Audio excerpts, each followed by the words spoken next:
चलिए दोस्तों, आज हम देखने वाले हैं शैव धर्म के बारे में। शैव धर्म के बारे में क्या क्या क्वेश्चंस आ सकते हैं प्री एंड मेंस में, तो आइए स्टार्ट करते हैं। भगवान शिव की पूजा करने वालों को शैव एवं शिव के संबंधित धर्म को शैव धर्म कहा जाता है।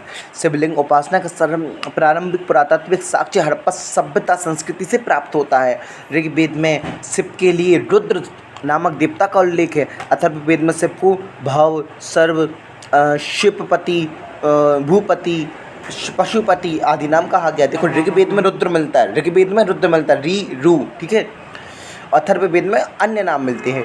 लिंग पूजा का सर्वप्रथम पहला स्पष्ट वर्णन मत्स्य पुराण में मिला है। मछली का लिंग नहीं होता है, इसे कर लो याद, ठीक है। तो लिंग पूजा का वर्णन कहाँ पे मिला है? मत्स्य पुराण में मिला है।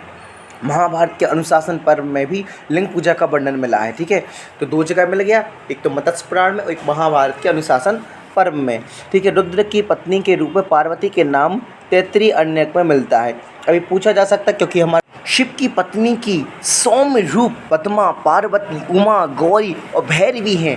वामन पुराण में शैव संप्रदाय की संख्या 4 बताई गई है। वामन में कितनी? 4, 52 नहीं है, 52 नहीं है, 4 है ओनली। तो वामन पुराण में कितनी संख्या बताई? शैव धर्म की 4 बताई गई। कौन कौन सी? पाशुपत, कापालिक, कालामुख और लिंगायत, ठीक है। कौन कौन सा है? पाशुपत, कापालिक, काला मुख और लिंगायत। पशुपत संप्रदाय शैवों का सर्वाधिक प्राचीन संप्रदाय है। इसके संस्थापक लकुलिश थे। कौन थे? पशुपत के कौन थे? लकुलिश थे। पशु कैसा होता है? लकुलिश होता है, ठीक है। जिन्हें भगवान शिव के 18 अवतारों में से एक माना जाता है। पशुपत संप्रदाय के अनुयायियों को पंचार्थिक कहा जाता है। पशु के 5 होते हैं पैर, नहीं होते, 4 होते हैं, लेकिन उसका एक मुँह भी होता है, एक पूँछ भी होती है। तो इस प्रकार से पशुपत को पंचार्थिक कहा जा सकता है, ठीक है। इस मत का प्रमुख सैद्धांतिक ग्रंथ पशुपत सूत्र है।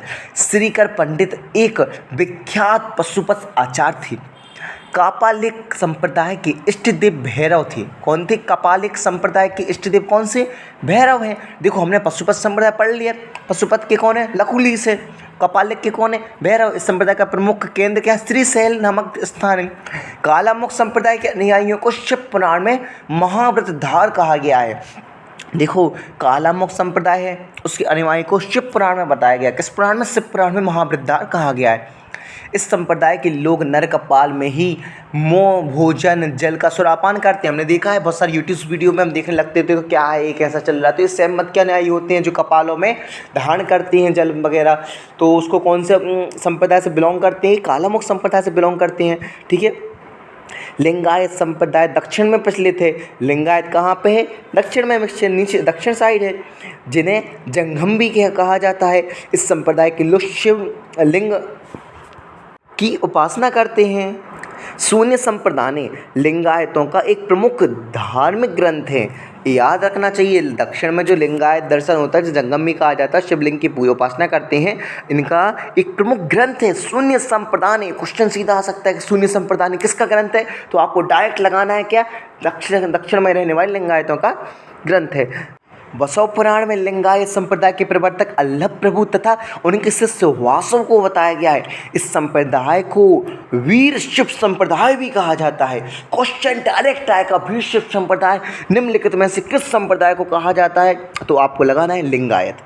इसको लिंगायत को। वासव व उनका भतीजा चन्ना वासव नाटक के कलचुरी राजाओं के दरबार में रहते थे। जैनों के साथ कठिन संघर्ष के उपरांत उन्होंने अपने मत की स्थापना की थी। उन्होंने जाति प्रथा का कड़ा विरोध किया, उपवास, प्रीतिभोज, तीर्थ यात्रा और बलि प्रथा को अस्वीकार किया, बाल विवाह का विरोध किया और विधवा विवाह की अनुमति दी। चलिए तो शुरू करते हैं। कुछ मोस्ट इंपोर्टेंट बातें जो काफ़ी इंपॉर्टेंट है, मैं आपको बोल रहा हूँ, आप ध्यान से सुनिएगा। 12वीं शताब्दी में राजा कुलोतुंगा द्वितीय के शासनकाल में सिक्कलहार द्वारा लिखित तिरुतुंदर पुराण में, जिसे थिरुथोंदा थोगुई के नाम से जाना जाता है, इसे 5वें वेद के नाम से भी जाना जाता है तमिल में, ठीक है। यह शैव परंपरा की 12वीं पुस्तक भी है। भगवान शिव की पूजा के लिए समर्पित एक भक्ति पाठ है, जिसे तमिल शैववाद में एक महत्वपूर्ण कार्य माना जाता है। यह पाठ तमिलनाडु में भगवान शिव के भक्तों द्वारा व्यापक रूप से पढ़ा एवं सुनाया जाता है। इसे तमिलनाडु में शैव परंपरा के अनुयायियों के लिए आध्यात्मिक ज्ञान एक महत्वपूर्ण स्रोत माना जाता है। 10वीं शताब्दी में मत्स्येंद्र नाथ ने नाथ संप्रदाय की स्थापना की थी। किसने? मत्स्येंद्र नाथ पशुपतिनाथ सभ्यता की स्थापना। एक क्वेश्चन, पशुपतिनाथ मंदिर के बारे में यदि आपके पास कोई क्वेश्चन आता है तो आपको लिखना है नेपाल राजधानी के काठमांडू में स्थित है। काठमांडू के बीकोस गांव में, देवपाटन गांव में स्थित है। इसे यूनेस्को ने 1979 में विश्व सांस्कृतिक धरोहर घोषित किया था और यह नेपाली पैगोडा शैली में स्थित है। तो नेपाल की कौन सी पैगोडा शैली? ये क्वेश्चन आ सकता है कि पशुपतिनाथ मंदिर निम्नलिखित में से किस शैली में निर्मित? को लगाना पैगोडा शैली। तो आगे मिलता है कि चोल शासक राजराज प्रथम ने राजराजेश्वर शैव मंदिर का निर्माण कराया, जिसका दूसरा नाम बृहदीश्वर मंदिर। राजराजेश्वर मंदिर का दूसरा नाम क्या है? बृहदीश्वर मंदिर है। और कुषाण शासकों ने अपनी मुद्रा में शिव और नंदी का एक साथ अंकन किया है। और जो शैव मत होता है वो अद्वैत वादी विचारधारा से संकीर्ण होता है। और इसके मुख्य प्रवर्तक कौन है? श्रीकांत शिवाचार्य। कौन है? श्रीकांत शिवाचार्य, जिनके अनुसार शिव और ब्रह्मा एक ही हैं और एक समान हैं।